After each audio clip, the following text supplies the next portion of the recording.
अस्सलामुअलैकुम। I hope आप सब लोग ठीक होंगे। आज से हम स्टार्ट करेंगे क्लास 12th का syllabus.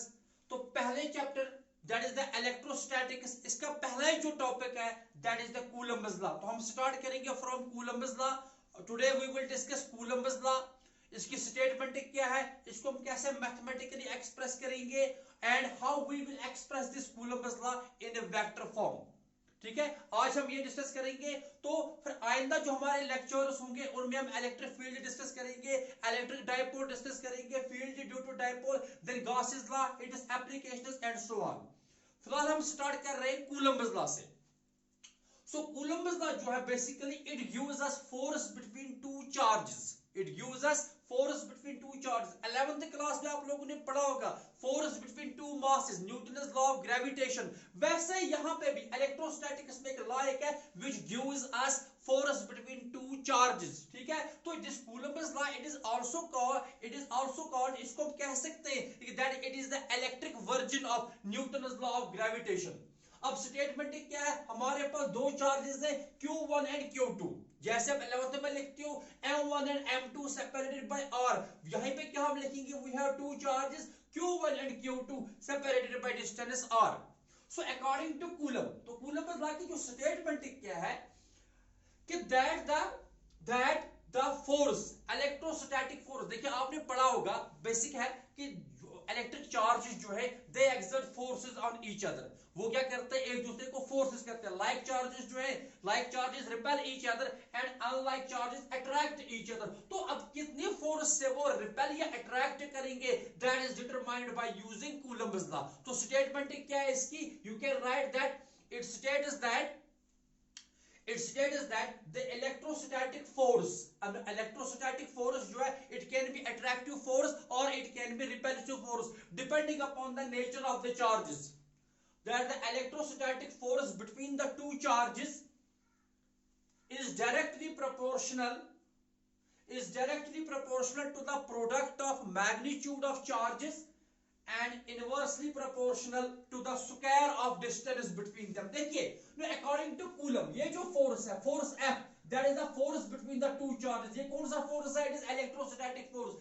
It is directly proportional to product of magnitude of charges. अब magnitude का मतलब यहाँ पे क्या है, charges can be positive or they can be negative as well, but हमें खाली उनका मैग्नीट्यूड लेना, हमें नहीं देखना ये प्लस पॉजिटिव है कि माइनस है, 5 है प्लस 5 या माइनस 5 वो नहीं लिखना, only we have to write 5. So F is directly proportional to product of magnitude of charges, that is the product Q1 and Q2. ये पहले उसने कहा कि ये जो फोर्स है it is directly proportional to product of magnitude of charges, and यही जो फोर्स है it is inversely proportional to the square of distance between them. बस यही है लॉ। अब इस लॉ को हम आगे और कंटिन्यू करेंगे। अगर हम इन दो इक्वेशंस को कंबाइन करते हैं तो आपको मिलता है F directly proportional to Q1 Q2 divided by R square. F is directly proportional to Q1 Q2 by R square. Now what is Q1 Q2? This is the magnitude of the two charges and R is distance between them. तो यहाँ पे अगर आप, हमें पता है कि अगर हमें proportionality sign को हटाना है we have to use some constant. So we will write F is equal to K Q1 Q2 by R square. F is equal to K Q1 Q2 by R square. So this is the mathematical form of Coulomb's law. जैसे आप 11th में लिखते हो Newton's law of gravitation, F is equal to G capital G M1 M2 by R square, यहाँ पे क्या आएगा F is equal to K Q1 Q2 by R square. अब यहाँ पे K क्या चीज है ये समझना है हमें। K जो है ये कांस्टेंट है which is called electrostatic force constant, which is called electrostatic force constant. K is called electrostatic force constant or it is also called Coulomb's constant. या हम इसको क्या कहते हैं, और it is called Coulomb's constant. It is called Coulomb's constant. Okay, तो K जो है K कांस्टेंट है जिसको हम कहते हैं इलेक्ट्रोस्टैटिक फोर्स कांस्टेंट और कूलम्ब्स कांस्टेंट। नो K जो है जैसे कैपिटल G था ग्रेविटेशनल कांस्टेंट वो एक यूनिवर्सल था, हर जगह उसका वैल्यू जो है वो सेम है, बट के जो है ये डिपेंड करेगा कुछ कंडीशंस पे, ठीक है ना। तो के का जो वैल्यू है ये डिपेंड करता है द वैल्यू ऑफ के, ये आप याद रखेंगे, वैल्यू ऑफ के, वैल्यू ऑफ के डिपेंड्स ऑन, वैल्यू ऑफ के डिपेंड्स ऑन, पहले किस पे डिपेंड करेगा, नेचर ऑफ मीडियम, ये दो बातों पर डिपेंड करता है, किस किस पे, एक तो ये डिपेंड करता है नेचर ऑफ मीडियम पे, नेचर ऑफ मीडियम, मीडियम मतलब आपके पास क्या है, is it air, is it vacuum यानी कि फ्री स्पेस, या ये कोई और कोई लिक्विड है, ठीक है ना, तो मीडियम के साथ ये चेंज होगा। और नंबर सेकंड ये डिपेंड करता है सिस्टम ऑफ यूनिट्स पे, ये डिपेंड करेगा सिस्टम ऑफ यूनिट्स पे, किस पे डिपेंड करेगा, एक तो ये डिपेंड करता है के का वैल्यू डिपेंड करेगा नेचर ऑफ मीडियम पे, और ये डिपेंड करेगा सिस्टम ऑफ यूनिट्स पे, लाइक आपका एसआई सिस्टम है, आपका सीजीएस सिस्टम है, एंड लाइक सो ऑन। जो कैपिटल जी है ग्रेविटेशनल कांस्टेंट, वो that is independent of the medium, but यहां पे ये डिपेंड करेगा किस पे, मीडियम पे। अब फॉर एग्जांपल अगर हम लेंगे, if we take free space, यानी कि हमारी जो दो चार्जेस हैं they are placed in free space, free space मतलब एयर और वैक्यूम, और हमने जो सिस्टम ऑफ यूनिट्स लिया है, देखिए आपके पास you have to write the unit of F, you have to write the values of q1 and q2, sorry units of q1 and q2, you have to write the units of r। तो अगर हमने system of units जो हमने use किया वो ऐसा system है, तब k का एक पर्टिकुलर वैल्यू आएगा, you will right if two charges are placed in free space and we use SI system of units, if two charges are placed in free space and we use SI system of units, simply मैंने कहा आपको k का value किस पे depend करता है, nature of medium पे depend करता है और सिस्टम ऑफ यूनिट्स पे। तो अगर हम यूज करते हैं मीडियम, कौन सा मीडियम, फ्री स्पेस यानी कि वैक्यूम और एयर, और हम सिस्टम ऑफ यूनिट्स लेंगे SI सिस्टम, तो हम ऐसा कह सकते हैं कि यानी कि मीडियम आपका कौन सा है, मीडियम कौन सा लिया हमने, मीडियम हमने लिया, कौन सा मीडियम लिया हमने, फ्री स्पेस। याद रखना फ्री स्पेस का मतलब होता है एयर और वैक्यूम, और इसी के साथ हमने जो सिस्टम ऑफ यूनिट्स कौन से चूज किया हमने, एसआई सिस्टम, कौन सा सिस्टम हमने चूज किया, एसआई सिस्टम। तो हम कह सकते हैं तब के का जो कैलकुलेटेड वैल्यू आता है, के बराबर होता है 1/4 पाई एप्सिलॉन नॉट। तो k का वैल्यू किसके बराबर आता है, ये कब आएगा k का value, when we use free space and we use SI system of units, तो k बराबर 1/4 पे एप्सिलॉन नॉट। अब यहां पे एक नई टर्म आ जाती है एप्सिलॉन नॉट, तो एप्सिलॉन नॉट क्या है, एप्सिलॉन नॉट को हम कहते हैं it is permittivity of free space, it is permittivity, it is permittivity of free space, it is, हर एक मीडियम क्या अपनी होती है परमिटिविटी, तो एप्सिलॉन नॉट से हम रिप्रेजेंट करते हैं परमिटिविटी ऑफ फ्री स्पेस, और एप्सिलॉन नॉट का एक वैल्यू होता है अपना वैल्यू, वो बराबर होता है 8.85 multiply with 10 raise to power -12। Epsilon naught का वैल्यू कितना है, 8.85 multiply with 10 raise to power -12, और उसके यूनिट्स होते हैं coulomb square per newton per metre square. This is its value, कितना 8.85 into 10 raised to power -12 coulomb square per newton per metre square. तो अगर हम यहाँ पे k के एक्सप्रेशन में, k के इस एक्सप्रेशन में हम एप्सिलॉन नॉट का वैल्यू पुट करते हैं, तो हमें k का वैल्यू आ जाता है, k इज इक्वल टू, शाबाश, k किसके बराबर आ जाएगा, k इज इक्वल टू 1/4 पाई, तो हम लिखेंगे k इज इक्वल टू 1/4 पाई के बदले हम यूज करेंगे 3.14, ओके, और मल्टीप्लाई हो जाएगा ये value 8.85 into 10 raise to power -12, और यहाँ पे साथ में इसका जो अब देखिए यहाँ पे इसका जो कैलकुलेटेड वैल्यू आता है k का, so it is equal to 9 into 10 raise to power 9।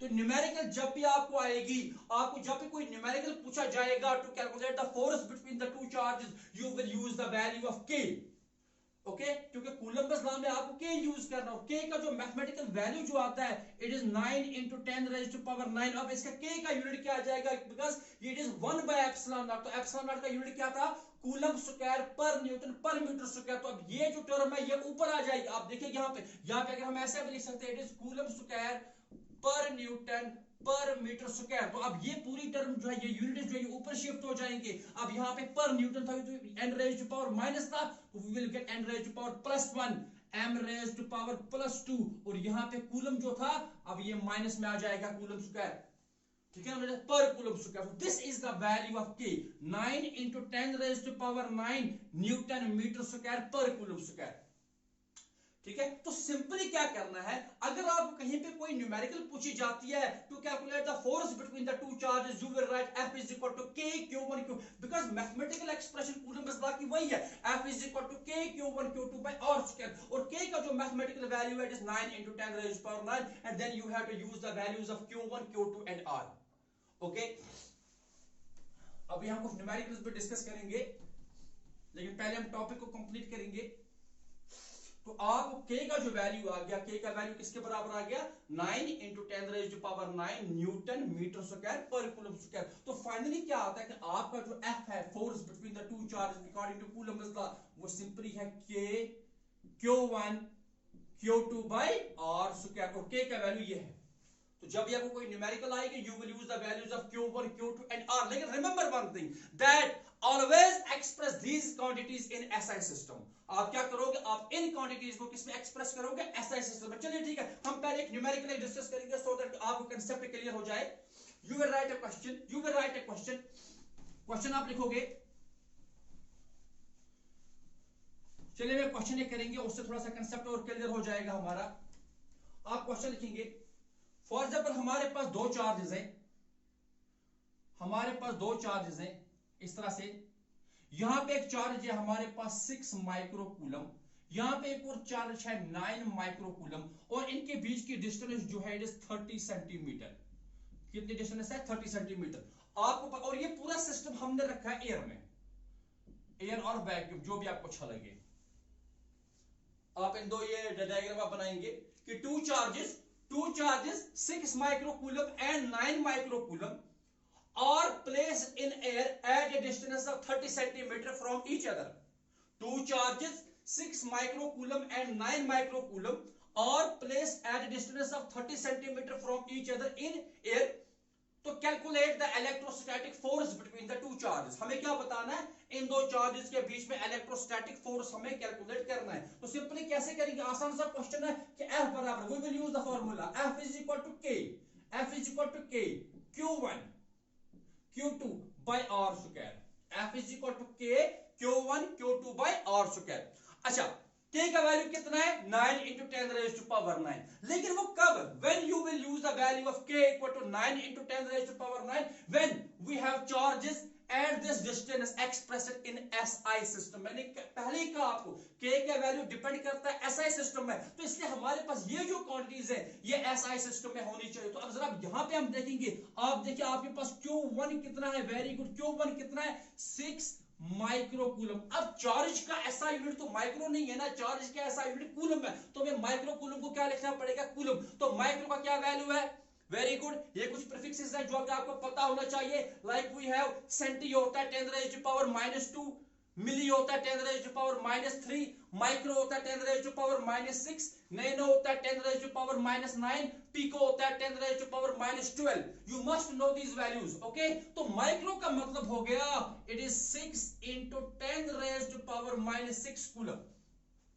Okay. इसी तरह Q2 का वैल्यू, शाबाश, Q2 का कितना है, 9 माइक्रो कूलम, तो हम लिखेंगे इट इज 9 माइक्रो कूलम, तो आएगा 9 × 10 रेज़ टू पावर -6 कूलम। उसके बाद क्या है, R क्या है, डिस्टेंस, तो R कितना है, R है 30 सेंटीमीटर, सेंटी का वैल्यू कितना होता है, 10 रेज़ टू पावर -2, तो you will write 30, it is 30 centimetre, तो कितना आ गया, 30 × 10 रेज़ टू पावर -2 मीटर। अब हम क्या कर सकते हैं, now we will use these values in this equation. तो आपको F का जो वैल्यू आएगा, F is equal to K के बदले कितना आ गया, 9 × 10 रेज़ टू पावर 9 मल्टीप्लाई किससे करोगे, वैल्यू ऑफ Q1, वो कितना आ गया, 6 × 10 रेज़ टू पावर -6 मल्टीप्लाई किससे हो जाएगा, Q2 के वैल्यू से, 9 × 10 raise to power -6 whole divided by देखिए अब ये R स्क्वायर है, तो R का वैल्यू कितना है, ये वाला, ठीक है ना,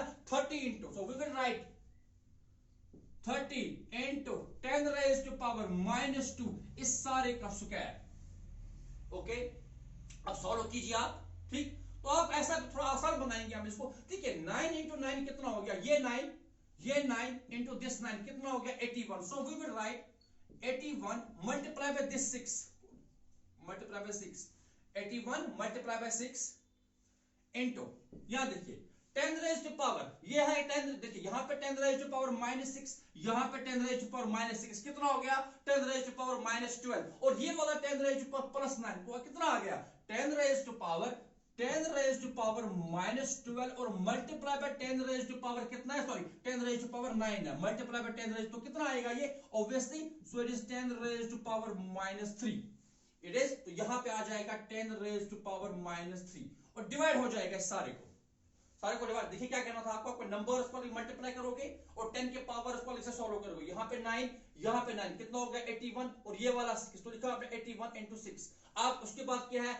ये वाला 10 रेज टू पावर -6 और ये वाला 10 रेज टू पावर -6 हो गया 10 रेज टू पावर -12 और मल्टीप्लाई करोगे इस 10 रेज टू पावर +9 के साथ, 10 रेज टू पावर +9 के साथ किससे मल्टीप्लाई करोगे आप 10 रेज टू पावर 9 के साथ, तो वहां पे क्या आ जाएगा 10 रेज टू पावर -3 और डिवाइड करेंगे हम। अब यहां पे देखिए 30 का स्क्वायर, तो 30 का स्क्वायर कितना होता है 900 और मल्टीप्लाई हो जाएगा 10 रेज टू पावर -2 का स्क्वायर, तो इस 10 raise to power -4 it is 10 raise to power -4। Now आप थोड़ा सा इसको और आसान बनाएंगे हम। अगर आप देखोगे यहां पे, चलिए साइड पे सॉल्व करते हैं, यू विल नोट दिस, क्योंकि ये कुछ ट्रिक्स होती है क्वेश्चन को न्यूमेरिकल को सॉल्व करने के लिए, सो दैट कि आपका टाइम जो है आपका टाइम सेव हो। ठीक है, तो अब यहां पे देखेंगे आप, सो यू विल राइट इसको ऐसे रहने दीजिए 81 into 6 इट इज 81 into 6 और मल्टीप्लाई हो जाएगा 10 रेज टू पावर -3 से डिवाइड कर लीजिए, नाउ इट इज 900। तो 900 को हम आसान भाषा में लिखेंगे 9 into 10 रेज टू पावर 2 और मल्टीप्लाई हो जाएगा 10 रेज टू पावर -4 से। ठीक है, ऐसा क्यों किया, अब थोड़ा आसान हो जाएगा, 9 1 9, 9 into 9 कितना आ गया 81, तो 9 into 6 हो गया 54 आ गया, ये 54 और वहां पे क्या बच गया 10 रेज टू पावर, यहां पे देखिए 10 रेज टू पावर -4, ये 10 रेज टू पावर +2 तो कितना आ गया, तो मल्टीप्लाई हो जाएगा इसके साथ, यहां पे आएगा 10 रेज टू पावर -3 और डिवाइड में देखेंगे आप, तो it is now 10 raise to power -2। यहां पे देखिए यह 10 रेज पर -4, यह 10 रेज पर +2 तो कितना आ गया 10 रेज पर -2। ना वो इसको कैंसलेशन हो जाएगी तो आपको फाइनल रिजल्ट आएगा 54 into 10 रेज टू पावर -1, क्योंकि यहां पे क्या था 10 रेज पर -3, ये क्या 10 रेज पर -2, तो सब लोग करेंगे तो कितना रिजल्ट आएगा 10 रेज पर -1। तो 10 रेज पर -1 का मतलब कितना होता है, तो it means that it is divided by 10। ये क्या है, it is divided by, देखिए मल्टीप्लाई बाय 10 आएगा 10 रेज पर +1 और डिवाइड बाय 10 हो गया 10 रेज पर -1। तो 54 को आप 10 से डिवाइड करेंगे तो आपका फाइनल रिजल्ट जो आ जाएगा इट इज 5.4। तो कितना वैल्यू आ जाएगा आपको finally you will get f is equal to 5.4 और ये न्यूटन में आएगा, क्योंकि फोर्स है तो ऐसा सिस्टम में फोर्स का यूनिट क्या है, इट इज न्यूटन। सो इस तरह से हम ये न्यूमेरिकल्स कहते हैं। देखिए ये जरूरी नहीं है आपको हर बार माइक्रो हो, कभी आपको पीको वैल्यू आ सकता है, आपको नैनो में आ सकता है, आपको यहाँ पे मिलीमीटर में आ सकता है। सो आपको जो प्रीफिक्स स्केल है जो आपको 11th क्लास में पहले ही पढ़ाई जाती है, ठीक है ना, सो हम कॉमनली नोन प्रीफिक्स, तो वो आपको हर बार पता होना चाहिए। ठीक, तो इस तरह से हम, तो you will try some more numericals based on the Coulomb मसला। अब हम अगला टॉपिक डिस्कस करते हैं। तो यहाँ पे देखिए, यहाँ पे हमने देखा था एक टर्म में हमें आई थी एप्सिलॉन नॉट। तो एप्सिलॉन नॉट क्या, परमिटिविटी या फ्री स्पेस, इसका क्या था, यूनिट क्या था, coulomb square per newton per metre square. देखिए कैसे हम इन यूनिट्स को डिस्कस करते हैं। कभी आपसे कोई पूछे कि discuss the unit and dimension, देखिए ये कभी आ सकता है MCQ, unit and dimensions, unit and dimensions of epsilon naught, unit and dimensions of epsilon naught. तो कैसे हम इसको डिस्कस करेंगे, देखिए कोई भी यूनिट हो और या किसी भी क्वांटिटी का डायमेंशनल फार्मूला, तो वो उसके इक्वेशन से डिराइव होता है। हमें कौन सी इक्वेशन है, यहाँ पे देखिए f बराबर, अभी हमने डिस्कस किया, f बराबर 1/4 pi epsilon not q1 q2 by r square. Basically क्या होता है, f is equal to k q1 q2 by r square, but k किसके बराबर आता है, k किसके बराबर होता है 1/4 पाई एप्सिलॉन नॉट। अगर हमें यूनिट को डिराइव करना है या डायमेंशन को डिराइव करना है तो 1/4 पाई एप्सिलॉन नॉट जो है ना 1/4 पाई, सॉरी 1/4 पाई, ये वाली टर्म तो कांस्टेंट है, तो ये तो एक नंबर है, तो नंबर का ना तो कोई यूनिट होता है ना तो कोई डायमेंशन होता है, इसलिए इसको साइड में हम रखेंगे तो हमें इक्वेशन मिलेगी F is equal to Q1 Q2 by epsilon naught और साथ में आएगा R स्क्वायर। देखिए आप F is equal to Q1 Q2 divided by epsilon naught R square. तो मैथमेटिकली आप देखिए आप एप्सिलॉन नॉट जो है ये किसके बराबर आएगा, epsilon naught is equal to Q1 Q2 by F और स्क्वायर। अब देखिए एप्सिलॉन नॉट यहां पे आ जाएगा, F यहां पे शिफ्ट करेंगे तो एप्सिलॉन नॉट किसके बराबर आ गया Q1 Q2 divided bye F और स्क्वायर। तो इस इक्वेशन से आपको इसका यूनिट और इसका डायमेंशन फार्मूला जो है वो डिराइव हो सकता है। Very good. तो यूनिट के लिए क्या करेंगे, हम कॉरेस्पॉन्डिंग यूनिट्स लिखेंगे, किस किस के यूनिट्स लिखेंगे,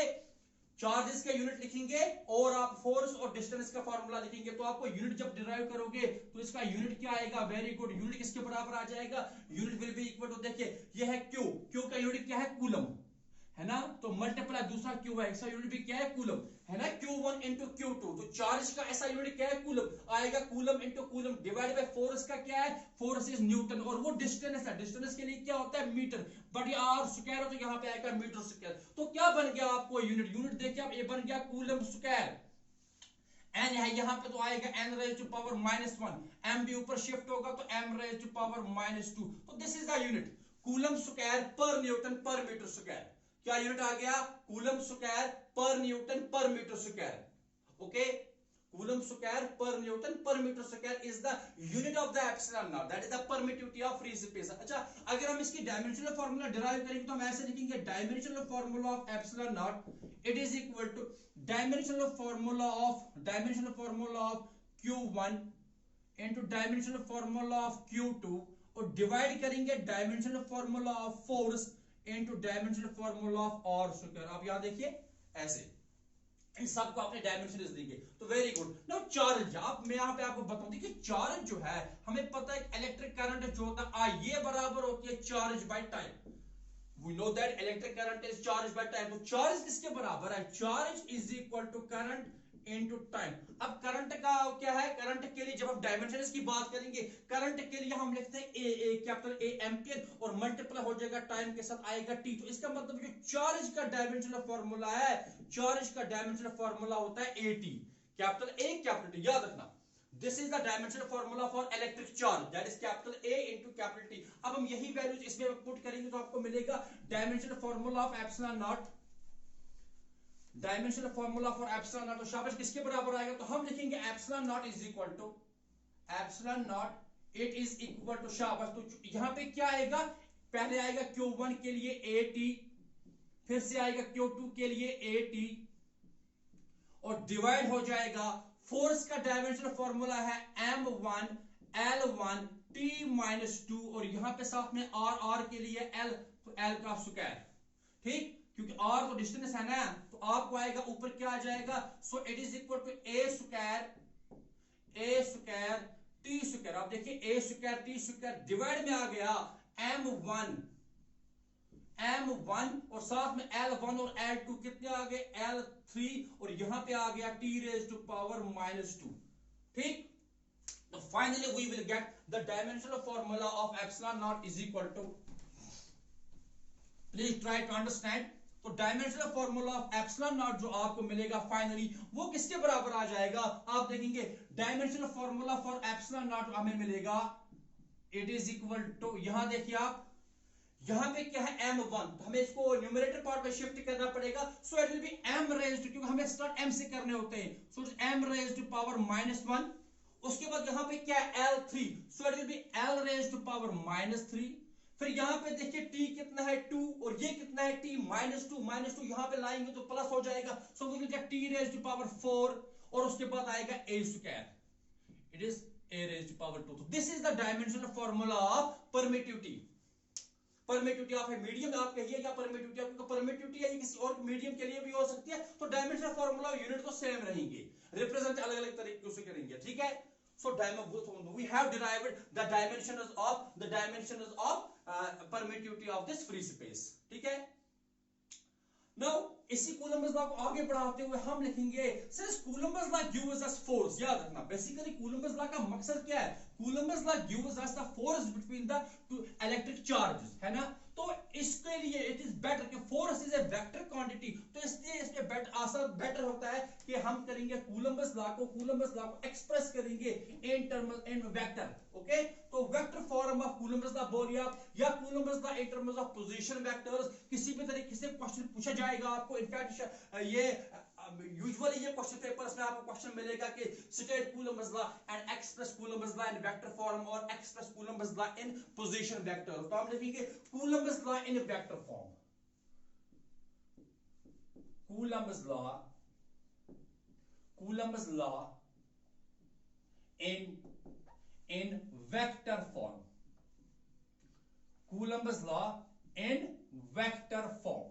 बिल्कुल आसान है, थोड़ा सा इसको वेक्टर से कंसेप्ट हमें यूज करना पड़ेगा जो कि 11th क्लास में हम लोगों ने पढ़ाया। तो इसके लिए हम डायग्राम बनाएंगे, आप देखेंगे हम पोजीशन वेक्टर्स में इसको एक्सप्रेस करेंगे, ठीक। तो यहां पे ओरिजिन है, फॉर एग्जांपल हम यहां पे इस डिस्टेंस पे हम एक पॉइंट लेंगे ए, कौन सा ए, और यहां पे हम चार्ज रखेंगे Q1, क्या रखेंगे Q1, और एक और चार्ज हम यहां पे ले रहे हैं चार्ज Q2, कौन सी चार्ज Q2, और ये कहां पे ले रहे हैं हम B पे, कहां पे ले रहे हैं B पे। हम OA जो है इसका जो पोजीशन वेक्टर है वो R1 है, और OB जो है इसका पोजीशन वेक्टर जो है ये R2 है, लाइक दिस। OA ये किसका पोजीशन वेक्टर है, बेसिकली OA ये किसके बराबर हमने रखा R1 के, it gives us position vector of charge Q1, और OB जो है, OB जो किसके बराबर है, वेक्टर R2 के बराबर, it gives us position vector of charge Q2, ठीक है। अब हम इन दो चार्जेस को आपस में ज्वाइन करेंगे like this, by straight line like this, ठीक। तो हम एक यूनिट वेक्टर एक रखेंगे फ्रॉम Q1 टू Q2, जिसको हम नाम देंगे R12 cap. So R12 cap is unit vector from Q1 to Q2, and R21 cap इस डायरेक्शन में R21 cap it is unit vector from Q2 to Q1। अब हमने पढ़ा है कि that these charges they will exert forces on each other। Q1 किसके ऊपर force exert करेगी, Q2 के ऊपर, और Q2 चार्ज किसके ऊपर फोर्स एक्सर्ट करेगा, Q1 के ऊपर। तो हम फोर्सेस को नाम देंगे, so let us assume that both the charges are positive, तो इसलिए वो रिपल करेंगे, क्या करेंगे, रिपल। तो चार्ज Q1 Q2 के ऊपर फोर्स जो एक्सर्ट करेगी it is in this direction from Q1 to Q2, इस डायरेक्शन में ये। so this is F21। So F21 is force on charge Q2 due to charge Q1। F21 क्या है, ये रिप्रेजेंटेशन आपको आनी चाहिए, लिखनी, ठीक है ना। इसको आप लिखेंगे ऐसे ही F21, तो it is force on charge Q2 due to charge Q1। तो सिमिलरली आप हमें जो फोर्स मिलेगा किसके ऊपर, यहां पे देखिए आप Q1 के ऊपर, सो इट इज F12, इस डायरेक्शन में है ये फोर्स। तो what is F12? F12 is force on charge Q1 due to charge Q2, ठीक है। मैं फिर से एक बार रिपीट करता हूं कि हमने क्या एज्यूम किया, ठीक है ना। So we have charges Q1 and Q2, ठीक है ना। OA जो है it is equal to R1 which represents the position vector of charge Q1, ठीक है ना। OB जो है it is equal to R2 vector which represents the position vector of the charge Q2। AB, ठीक है ना। तो यहां पे हमने AB को हमने ज्वाइन किया, और इसी along the same straight line F21 is the force on charge Q2 due to charge Q1, and F12 is force on charge Q1 due to charge Q2। R12 जो है it is a unit vector from Q1 to Q2, and R21 is unit vector from Q2 to Q1, ठीक है। अब हमने जो अभी तक जो लॉ हमने पढ़ा है, किसका लॉ, कूलम्बस लॉ का, वो एक स्केलर फॉर्म में था। जस्ट हमने देखा फोर्स कितना कैलकुलेट होगा, फोर्स कितना एक्सर्ट होगा, बट हमने ये नहीं समझा अभी तक कि फोर्स किस डायरेक्शन में एक्सर्ट होगा, वो हम यहां पे सीखेंगे। That is why it is called Coulomb's law in vector form. तो अभी मैंने आपको कहा इस हिसाब से, तो F21 जो आएगा, आप देखेंगे force on charge Q2 due to charge Q1। आप देखिए F21, कोई भी फोर्स हम लेंगे, let us take force F21. So F21 जो फोर्स है ये किसके बराबर आ गई? सिंपली अगर हम स्केलर फॉर्म की बात करेंगे तो फोर्स किसके बराबर होता है? K Q1 Q2 by R square. पहले आएगा K, फिर Q1, फिर Q2 और डिवाइड आएगा. अब देखेंगे, देखिए ना यहां पे हम वेक्टर फॉर्म में ले रहे हैं तो R क्या distance between the two charges, but यहां पे देखेंगे फोर्स ये वाला फोर्स इस डायरेक्शन का फोर्स है. कौन सा फोर्स? F2. तो इस डायरेक्शन में जब हम आएंगे तो वी विल राइट AB. कौन सा वेक्टर हम लेंगे? AC, because we are coming in this force is existing in this direction. तो हम लिखेंगे AB, ऐसा लिखेंगे AB. AB ये वेक्टर है, इस वेक्टर के मैग्नीट्यूड का स्क्वायर, क्योंकि R स्क्वायर है, वो तो डिस्टेंस है, तो इसलिए हमें मैग्नीट्यूड में लेना है इसको, ठीक, इस डायरेक्शन में, ठीक है. और साथ में इसी डायरेक्शन में अभी तक देखिए ये स्केलर है, अभी तक हमें कोई डायरेक्शन का पता नहीं चलता है. हमें देखना है कि हम ये डायरेक्शन कैसे रिप्रेजेंट करेंगे. तो direction of A vector is represented by its unit vector. आप देखिए इस डायरेक्शन में कौन सा यूनिट वेक्टर एक्ट हो रहा है, और 1 2 जो है वो इस डायरेक्शन में आ रहा है फ्रॉम Q1 टू Q2, और Q2 टू Q1 कौन सा यूनिट वेक्टर हमारे पास है? R21. तो हमें कौन सी डायरेक्शन लेनी है? F21 के. तो F21 जो डायरेक्शन है it is from A to B, और इस डायरेक्शन में कौन सा यूनिट वेक्टर एक्ट हो रहा है? It is R12 unit vector, like this. Okay, अब हम A और AB का जो मैग्नीट्यूड है इसका वैल्यू कैलकुलेट करेंगे और हम देखेंगे R12 यूनिट वेक्टर किसके बराबर होगा. तो अगर आप बेसिक जो है फ्रॉम 11th क्लास अगर आप देखोगे तो आपने समझा है कि ट्रायंगल ऑफ वेक्टर एडिशन. आप देखेंगे ये हमारे पास O है, ये हमारे पास ये जो पॉइंट है दिस A, ये इस डायरेक्शन में है तो इसका वैल्यू कितना है? R1. और यहां पे एक और पॉइंट हमारे पास B, और ये इसका वेक्टर कितना है? Position vector, it is R2, ठीक है ना. अभी अगर हम, और ये वेक्टर इस डायरेक्शन में OB, अगर हमें जाना है कहां से कहां? A to B. तो A टू B जाने के लिए आपको वेक्टर स्टार्ट कहां से करना है? A से, और वेक्टर टर्मिनेट कहां पे होगा? B पे. तो हेड कहां पे आएगा? B पे. तो अगर आप थोड़ा सा रिवाइज करोगे 11th क्लास में जो आपने ट्रायंगल ऑफ वेक्टर एडिशन पढ़ा है कि that if two vectors are represented in magnitude and direction by two sides of a triangle taken in same order, then their resultant is represented by the third side of the triangle taken in opposite order. आप देखिए यहाँ पे triangle बन रही है OAB, okay, but यहाँ पे OA vector और A के हेड के ऊपर ये जो वेक्टर आता है AB वेक्टर, ये AB वेक्टर बेसिकली इसको हम रिप्रेजेंट करेंगे R12 वेक्टर से. ये किस डायरेक्शन में आ रहा है? A से B. किस डायरेक्शन में? A से B. तो पहले के हेड के ऊपर दूसरे वेक्टर का टेल पड़ रहा है किस वेक्टर का? जो R12 वेक्टर है, और अपोजिट डायरेक्शन में कौन सा वेक्टर आ रहा है? R2 वेक्टर, यानी कि OB वेक्टर. तो according to triangle of vector addition we can right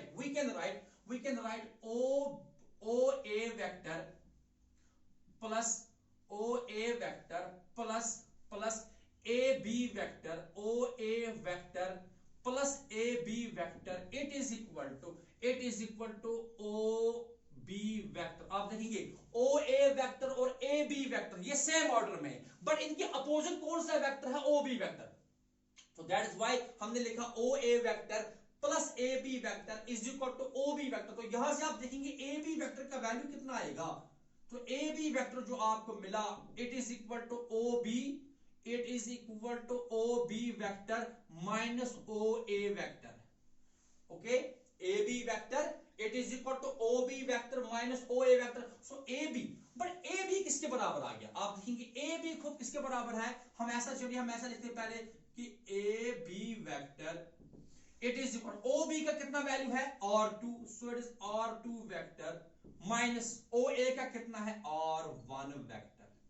ठीक है, बट अगर आप देखोगे इन वेक्टर में हमने AB वेक्टर को किसके बराबर माना? R12. So we will write R12 vector it is equal to R2 vector minus R1 vector. ठीक है. तो ये वैल्यू हम यहां पे AB की जगह हम क्या लिखेंगे? ये वाला वेक्टर. ठीक, तो वी विल राइट, मैं यहां पे लिख के रखता हूं क्या वैल्यूज आपको मिले. आपको मिला कि R12 वेक्टर जो है हमारा it is equal to R2 vector minus R1 vector. So now we will use the value of AB. इस इक्वेशन में. तो आपको मिलेगा तो यहां पे हमें क्या मिल रहा है? यहां पे हमें मिलेगा F21 F21 vector, it is equal to K Q1 Q2 K Q1 Q2 divided by, अब ये मैग्नीट्यूड है, हम ऐसा लिखेंगे मैग्नीट्यूड, शाबाश। तो हमें किसके बराबर आया ये ए बी बेसिकली किसके बराबर था R12, बट R12 किसके बराबर है R2 माइनस R1, तो हम ऐसा लिखेंगे, चलिए मैं ऐसा भी क्या लिख सकता हूं, पहले सिंपली हम इसको ऐसा लिखेंगे, it is equal to magnitude of R12 vector, लेकिन इसका स्क्वायर क्योंकि तो फॉर्मूला में आपको R स्क्वायर है यहाँ पे, और साथ में मल्टीप्लाई हो गया किसके साथ R12 कैप के साथ, लाइक दिस। अब देखिए फिर से हम एक 11th क्लास का कंसेप्ट यूज कर रहे हैं वेक्टर्स का ही, कि ए यूनिट वेक्टर बराबर होता है vector A divided by magnitude of A. अगर आपको याद होगा सिंपली कि यूनिट वेक्टर हम मैथमेटिकली कैसे कैलकुलेट करते हैं, vector A divided by magnitude of A. तो यहां से अगर आप देखोगे कि R12 वेक्टर, ये वाला R12 vector, it is equal to vector R12 और डिवाइडेड बाय इसी वेक्टर का मैग्नीट्यूड, डिवाइडेड बाय इसी वेक्टर का magnitude, like this. So we can write कि F21 वेक्टर फोर्स जो आया आपको, it is equal to K Q1 Q2 divided by R12, it is equal to R12 vector, इसका अपना square जो पहले से ही है, लेकिन मल्टीप्लाई हो जाएगा। Now we will use R12 unit vector is equal to R12 vector divided by magnitude R12, like this, R12 vector और डिवाइड आ जाएगा magnitude of R12 vector, like this. ठीक, you will note this, simple है, नया कुछ भी नहीं है, वही 11th क्लास के वेक्टर्स के जो है वो बेसिक हमने यूज किए यहां पे। तो फाइनली वी विल गेट, आप यहां पे देखेंगे, तो फाइनली हमें क्या मिलेगा, सो फाइनली वी गेट कि आपको जो F21 आ गया, force on second charge due to first charge in vector form, it is equal to K Q1 Q2 divided by, अब यहां पे ये मैग्नीट्यूड का स्क्वायर है और ये मैग्नीट्यूड का मल्टीप्लाई होगा, क्यूब बनेगा ये, सो it will B magnitude of R12 vector का होल क्यूब, और साथ में यहां पे आएगा R12 vector, this, okay. But हमने अभी देखा कि R12 वेक्टर जो था वो किसके बराबर था R2 माइनस R, मतलब यहां पे मैं लिखूंगा आपको, we can also write it like this, F21 vector जो फोर्स है आपका F21 vector, it is equal to K Q1 Q2 divided by, अब इसका वैल्यू हम यूज करेंगे, इसका वैल्यू किसके बराबर है R12 वेक्टर हमें किसके बराबर आया था R2 vector minus R1 vector, so we will write it is equal to R2 vector minus R1 vector, इसका होल क्यूब, और मल्टीप्लाई हो जाएगा किसके साथ, शाबाश, यहां पे R12 vector, like this, simply. आप R12 वेक्टर का वैल्यू भी यहां पे लिख सकते हो, R2 माइनस R1 वेक्टर, ठीक है ना, सिंपली। सो इसको हम मानेंगे equation number 1, this is our equation तो इस इक्वेशन से आपको क्या मिला, इस इक्वेशन से हमें मिला force on second charge due to first charge, force on charge Q2 due to charge Q1, ये इसका मैग्नीट्यूड और ये इसकी डायरेक्शन। अब similarly we can write, now हमें वो पहले से प्रोसेस नहीं करनी है, आप लिखोगे सिंपली कि similarly we can write force on charge 1 due to charge 2, यानी कि charge Q1 due to charge Q2। देखिए प्रोडक्ट में कोई चेंज नहीं आएगा, K ऐसे रहेगा, Q1 भी ऐसे और Q2 भी ऐसे, डिवाइड में। अभी तक अगर आपको आ रहा था R12 vector, now it will B R21 vector, तो वो मैथमेटिकली किसके बराबर आएगा, mod of R1 vector minus R2 vector, इसी का क्यूब। देखिए यहां पे क्या था R2 माइनस R1, यहां पे क्या आएगा R1 माइनस R2, क्यूब ऐसे ही रहेगा, और इनटू यहां पे वेक्टर जो चेंज होगा वो कौन सा आ जाएगा, शाबाश, now it is R21 vector. This is our equation second. So these two equations, equation 1 and equation 2, they represent Coulomb's law in vector form. अब यहाँ पे अलग अलग दो इक्वेशंस क्यों लिखनी पड़ी? क्योंकि हमने दोनों चार्जेस के ऊपर फोर्सेस जो है उनको रिप्रेजेंट किया. Force on second charge due to first charge F21 and force on charge Q1 due to charge Q2 that is F12. ये F21, ये F12. ये है they represent Coulomb's law in vector form, या आप ये कह सकते हैं they represent Coulomb's law in terms of position vectors. आप देखिए ये R1 और R2 क्या है? These are the position vectors. ठीक. अब यहां पे अगर आप देखोगे मैग्नीट्यूड R2 माइनस R1 ये बराबर है magnitude R1 minus R2. For example अगर आपको ऐसा कहीं पे 5 माइनस 2 ये किसके बराबर आ गया? 3. ये मॉड में है. या आप ऐसा लिखेंगे 2 माइनस 5 ये किस में है? ये भी मॉड में, तो ये भी किसके बराबर आएगा? 3 में. क्योंकि मॉड का मतलब होता है आपको पॉजिटिव नेगेटिव नहीं देखना, आपको सिर्फ इसका न्यूमेरिकल वैल्यू देखना है. 2 माइनस 5 इज माइनस 3, लेकिन उसका न्यूमेरिकल वैल्यू कितना है? 3. तो 5 माइनस 2 इज 3. तो मॉड में ये वाली टर्म और ये वाली टर्म दोनों क्या है? इक्वल है. तो पूरा अगर आप देखोगे यहां से यहां तक और इसका ये वाला पार्ट ये इक्वल है, इक्वल है. ये वाला पार्ट तो इक्वल है. तो वहां क्या बचा? वहां क्या बचा? वेक्टर्स. कौन से वेक्टर्स? ये वाले. आप देखोगे कि R12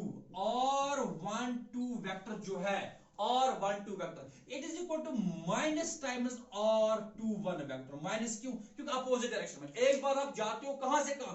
Q1 से Q2, you are travelling some distance. उसके बाद आप वापस आते हो सेम उसी पाथ के थ्रू, तो सेम डायरेक्शन सेम डिस्टेंस आप ट्रेवल कर रहे हो बट इन अपोजिट डायरेक्शन. तो हम लिख सकते हैं R12 vector is equal to minus times R21 vector. तो यहां पे R12 वेक्टर क्या है? वो इसका माइनस है. वो क्या है? इसका. तो देयरफॉर वी कैन राइट कि F21 वेक्टर जो है it is equal to minus times F12 vector. ये वेरी इंपॉर्टेंट है. ये F21 वेक्टर जो आपको मिल गया यहां पे, ये F21 vector it is equal to minus times F12 vector. ये क्यों मिला? बिकॉज ये जो वेक्टर ये जो है R12 और R21 ये एक दूसरे के अपोजिट है. इसका मतलब है force on second charge due to first charge is equal and opposite to the force on first charge due to second charge. ठीक. तो ये किसको एक्सप्रेस करता है? ये. तो this is the mathematical form of Newton's third law. This is the mathematical form of Newton's third law. Thus we can say that जो Coulomb's law है, जो electrostatic forces है between two charges, they obey. ये जो force है, they obey Newton's third law of motion. तो Coulomb's law याद रखना. तो Coulomb's law in a vector form, from vector form हमें ये पता चलता है कि electrostatic force between the two charges, they form action reaction pairs. This is the importance of expressing the Coulomb's law in a vector form. अगर आपको ये question भी पूछा जाएगा कि show that Coulomb's law it obeys Newton's third law of motion, तो आपको यहां तक प्रूव करना पड़ेगा फिर कि F21 vector is equal to minus times F12 vector. इससे क्या हो जाता है कि action is equal to minus times reaction. तो electrostatic forces between two charges जो है they form action reaction pairs and this Coulomb's law it obeys Newton's third law of motion. So this is the importance of expressing Coulomb's law in vector form. There is one more importance. इसकी importance ये है कि ये जो forces हैं, ये जो electrostatic forces जो हैं, they act along the line joining the centres of the two bodies. तो इसको हम कहते हैं इलेक्ट्रोस्टैटिक फोर्स जो है it is a central force. क्या क्या मिला आपको यहाँ पे? क्या क्या इंफॉर्मेशन मिली आपको? एक तो ये सेंट्रल फोर्स है. नंबर सेकंड जो है कि ये जो फोर्सेस जो है इलेक्ट्रोस्टैटिक फोर्सेस जो है they obey Newton's third law of motion, यानी कि they form action reaction pairs. So I hope कि आपको ये आज का टॉपिक समझ आया होगा. तो नेक्स्ट आगे जो हम डिस्कस करेंगे, we will discuss the concept of electric field, then electric dipole and field due to dipole, और इस तरह से हम आगे के बहुत सारे वीडियोस जो हैं वो डिस्कस करेंगे. So thank you very much.